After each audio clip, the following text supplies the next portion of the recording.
చిత్తూరు జిల్లా కుప్పం ద్రావిడ యూనివర్సిటీలో పనిచేస్తున్న తాత్కాలిక ఉద్యోగులు ఒక్కరోజు బంద్ చేపట్టారు. బంద్ చేపడుతున్నట్లు అధికారులకు నోటీసులు ఇచ్చినా కూడా పరీక్షలు నిర్వహించడంతో తాత్కాలిక ఉద్యోగులు అభ్యంతరం వ్యక్తం చేశారు. 7 నెలలుగా జీతాలు అందక దీనస్థితిలో ఉన్న తమకు జీతాలు అందించాలని డిమాండ్ చేశారు. బంద్ చేపట్టిన పరీక్షల నిర్వహణపై వర్సిటీ రిజిస్ట్రార్ వేణుగోపాల్ రెడ్డితో వాగ్వాదానికి దిగారు. 6 నెలలకు ఒకసారి జీతాల కోసం రోడ్డెక్కి నిరసన తెలియజేయాల్సి వస్తుందని మండిపడ్డారు. వచ్చి మాట్లాడేంత వరకు ఎలాంటి యాక్టివిటీస్ ఉండకూడదు.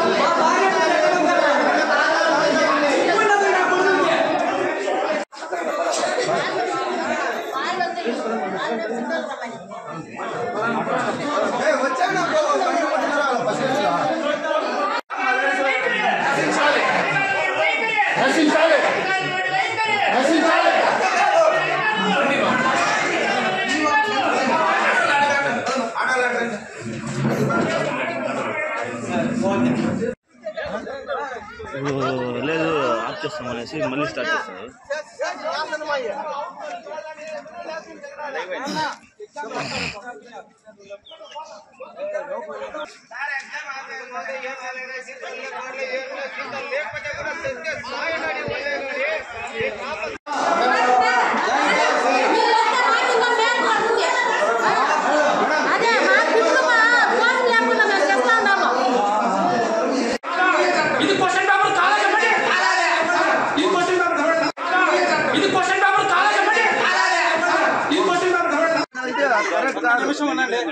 నిన్న మేడం చెప్పాను, వచ్చారు అదే చెప్పాను.